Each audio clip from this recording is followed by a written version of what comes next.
Alright, so Phantom Nightmare is going to be an amazing set. Whether you enjoy playing fire decks or you're just super hyped that Goaty is actually maybe going to be relevant. And today we're going to be talking about 5 decks that get boosted with Phantom Nightmare.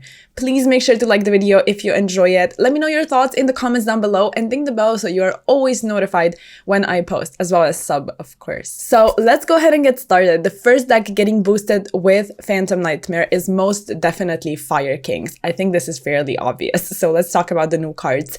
I already mentioned it in yesterday's video about the top 5 cards coming out in Phantom Nightmare. So when you're done watching this video, make sure to go check that one out as well.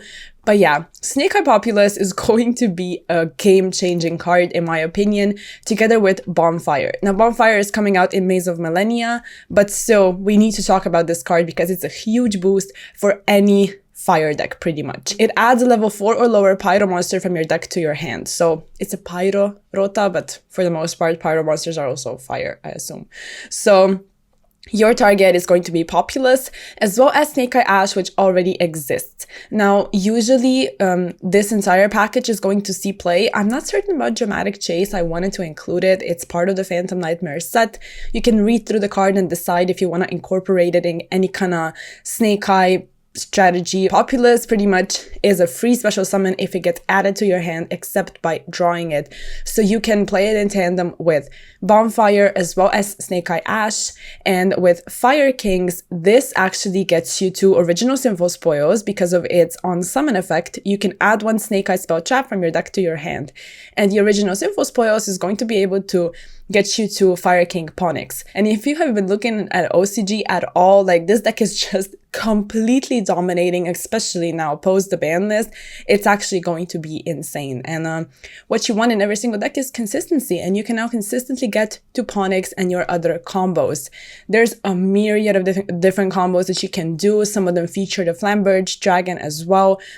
Snake Eye Populace is just insane because when it's sent to the graveyard, it actually places itself in the spell and trap card zone. So then you have a free card to get rid of with original Sinful Spoils or any other effect, for example, Snake Eye Ash. You can send 2 face-up cards you control to the grave to special summon 1 Snake Eye monster from your hand or deck except Snake Eye Ash. So you can send itself as well as Populace, that's free pretty much, to get to Flamberge Dragon and continue with your combos. Fire Kings are going to be busted. It's a really, really good archetype already. You can tell by all the new cards from the structure deck, and with Bonfire, Populace, and the other cards, it's only going to get better. So let's stay on topic of fire decks. Another level 1 fire that gets summoned already off of original Sinful Spoils is obviously Hydrant. So this package is going to function with Rescue Ace so well. From the builds I've seen, people usually run 2 Populace, 3 Bonfire, and then the rest of the Rescue Ace cards. You don't necessarily need your Ash because you have fairly decent normal summons. And I say fairly decent because here we have Airlifter at 1 and they have it at 2. So you could still utilize your normal summon if you wanted, but builds are usually just running Populace because it would just be a free special summon off of the Bonfire, and then you don't really need to waste your normal summon.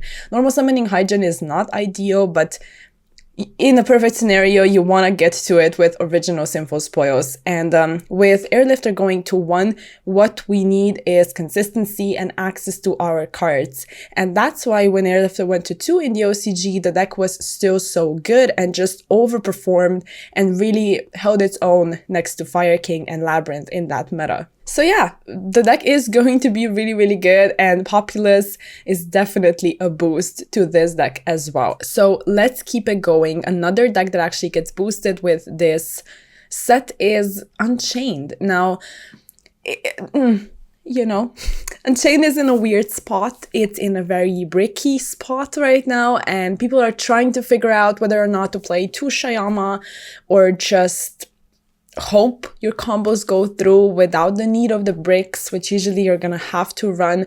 It's weird because what Unchained had going for it was resiliency and consistency, and both of that just kind of went out the window with the ban list. So Berserk Archfiend is a card that could potentially help this deck, and I mentioned it in yesterday's video already. So you basically get to target up to 2 face-up monsters you control, including a fiend. You destroy them if you special summon this card from your hand. It's a level 6, which is great for your Caesar plays. It's a fiend, which is great for any kind of play pretty much, and you destroy your monsters. So it seems like an ideal card for Unchained. I'm just wondering how popular Unchained is actually going to be post this new set and in the new format. We'll see what happens.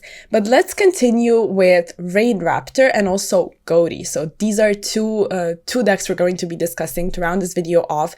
First, we have Goaty. So yeah, it might actually be a deck to look out for. The new cards are not bad at all, and they definitely gave this deck consistency and power. So let's talk about, I guess here we have the Goaty cards, but let's discuss the Sardine and Sunfish cards first. They are actually really, really good, so we're going to go through that. This is going to be an addition to the Goaty deck together with White Reincarnation, White Aura Porpoise, and the Fish Lamp, as well as the 2 actual Goaty cards. So Sardine is insane because it gets you to a body without utilizing your normal summon. So you can send 1 White Sardine from your deck to the graveyard, which means you have to play at least 2 of them. You special summon this card from your hand, and then you're locked into water monsters from the extra deck. But you have your Sardine in the graveyard, and if the Sardine from the graveyard is special summoned, you can treat it as a tuner this turn. So how would it get special summoned? You have the White Sunfish to do that. If this card is in your hand, you can target 1 level 4 or lower fish monster in your grave with the same name as a card you control, special summon this card, and you also special summon the other card. So your basic combo would be special summon the Sardine by sending a Sardine, special summon the Sunfish, and revive the Sardine from the graveyard. You have 1 tuner, 2 non-tuners to do your level 6 or level 8 synchro plays. And that's actually really, really good because pretty much what the Goaty deck is it makes synchro monsters. It banishes your cards, gets rid of your field, and disrupts you in that way, and then hopefully they win. That's pretty much the game plan. And yeah, this one is also treated as a tuner if it gets special summoned from the graveyard, but how do you have access to both of these cards? That's through the White Reincarnation continuous spell, which is really good. When this card is activated, add 1 fish monster that has an effect to treat itself as a tuner from your deck to your hand. So if you want to do this combo and you already have access to one of them, you just add the other one and you haven't used your normal summon yet. Once per turn, if your White Aura monster attacked, at the end of the damage step, you can activate this effect and it can attack a second time, which actually comes into play, and it's able to deal a ton of damage with the help of this card.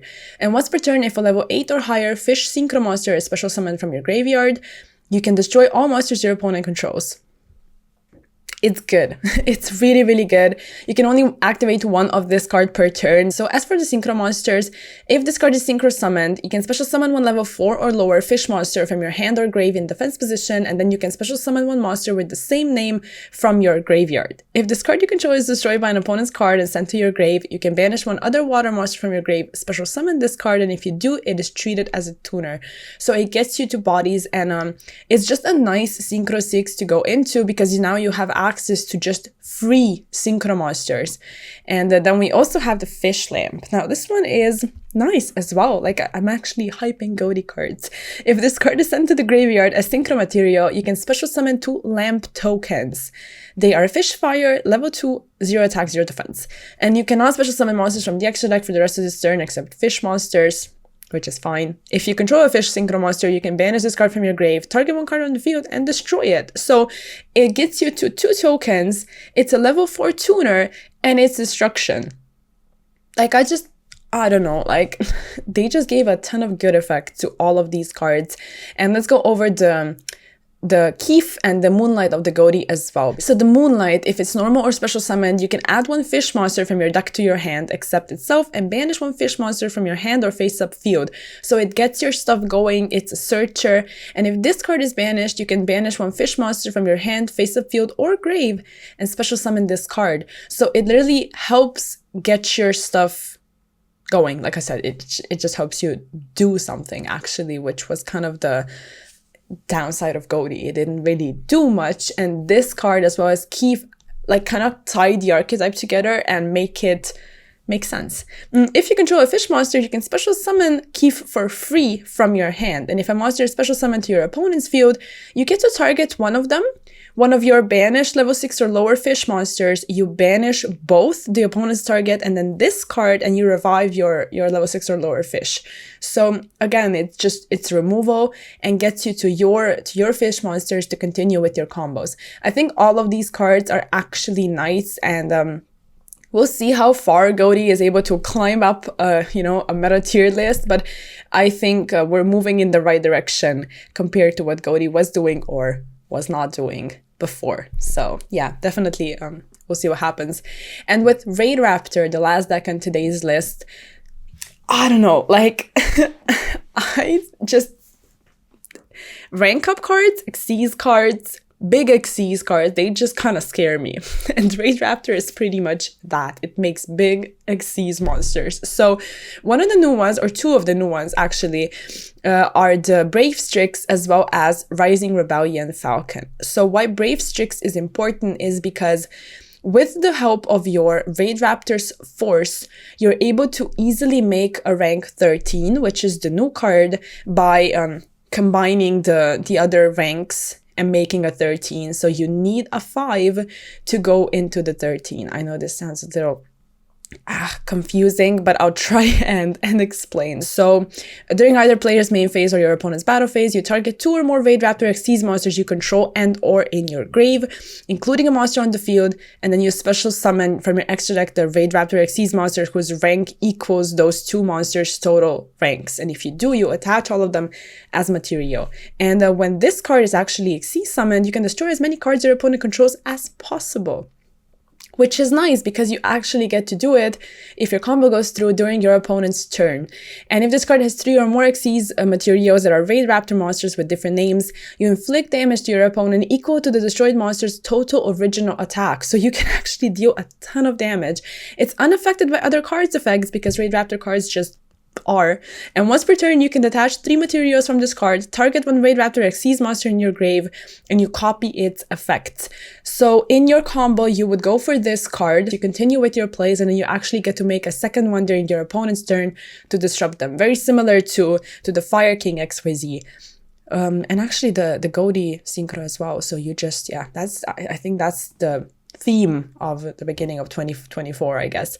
Okay, what does the Brave Strix do? You can detach 1 material from this card, set 1 Raid Raptor spell trap directly from your deck, so you get to access some of the new ones if you want.